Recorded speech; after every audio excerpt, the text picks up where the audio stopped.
Tenemos esta expresión en la cual también podemos ver que parte de sus exponentes contienen literales que se restan a partes enteras.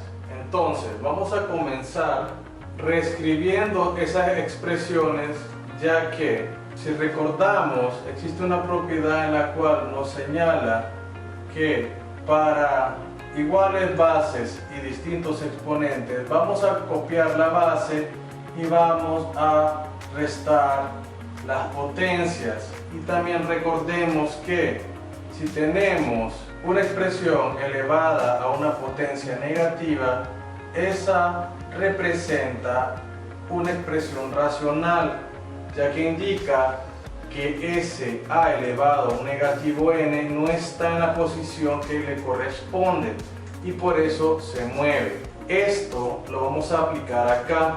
Este y a la negativo n hay que subirlo. Esta expresión de aquí con esta expresión de aquí va a haber que dividirla en una expresión racional. Una de ellas va a estar elevado a la 2 y la otra va a estar elevado a 3n. Aquí una de ellas va a estar elevado a la n y la otra va a tener un 1.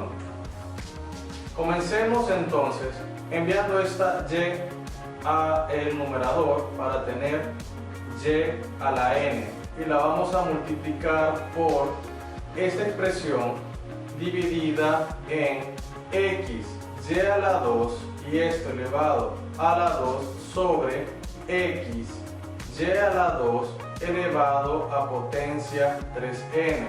Esto sobre nuestra x, z a la 3 y vamos a poner un punto para denotar multiplicación de esta expresión x a la 2 y elevado a n sobre x a la 2y. De esa manera el 1 se omite porque es un valor constante. Teniendo eso, entonces vamos a comenzar a aplicar la propiedad de potencias para obtener la expresión, y esto también vamos a multiplicarlo aquí. Nuestra expresión va a quedar y a la n por x a la 2 y a la 4 sobre esta x elevado a 3n y esta y nos va a dar 6n. Eso es de 2 por 3, 6. Todo esto va a estar sobre, hacemos la misma operación, esta parte la vamos a multiplicar acá, la vamos a copiar, multiplicación de fracción con un entero, y x z3 va a estar junto a y 2n y a la n, todo esto sobre x al cuadrado y. Teniendo eso, entonces vamos a hacer la división de fracciones o el equivalente conocido como operación oreja.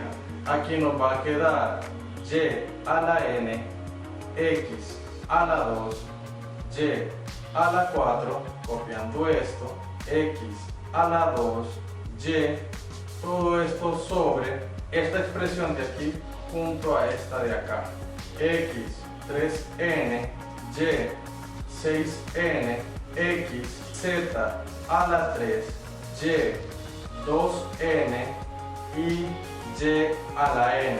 Una vez teniendo eso, vamos a empezar a simplificar, vamos a empezar a juntar aquellas expresiones que se pueden. También lo pudimos haber hecho acá. Aquí tenemos esta y con esta y a la 4 y esta y normal.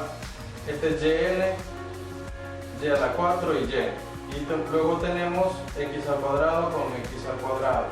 Acá en el denominador tenemos x 3n, y 6n, una x, un z a la 3, un x elevado a 2n y un y a la n. Este y a la n con este y a la n se pueden eliminar. Esta x le puede restar un 1 a cualquiera de esas dos. Entonces se elimina, esta se elimina y queda como potencia 1. Y ahora vamos a ver en qué nos va a quedar. Esta x a la 1 con esta x a la 2 nos va a dar x a la 3 y esta y a la 4 con la y normal nos va a dar y a la 5. ¿Por qué? Copiamos las bases, el y, sumamos los exponentes 4 y 1, aquí también con esta x, copiamos la base x y sumamos el exponente 1 con el 2. Luego vamos a operar esta x3n con esta x2n, copiamos la base y 3n más 2n es 5n. Luego la y, esta y de acá, la vamos a copiar para tener y a la 6n. Ok, ahora fijemos que tenemos x y y tanto en el numerador como en el denominador, y por la propiedad antes mencionada de a a la n sobre a a la m igual a sobre o elevado a n menos m, vamos a copiar la base o las bases en este caso, que es x, y a los exponentes los vamos a restar. 3 menos 5n, copiamos la base y vamos a tener 5 menos 6n. Antes de que se nos olvide, aquí dejamos solita a esta z3 que iría acá también. Por lo tanto, nuestra respuesta nos va a quedar de esta manera: x elevado a 3 menos 5n por y elevado a 5 menos 6n, todo eso sobre z a la 3. Y esta es la respuesta para esta expresión racional con potencias negativas y de parte literal.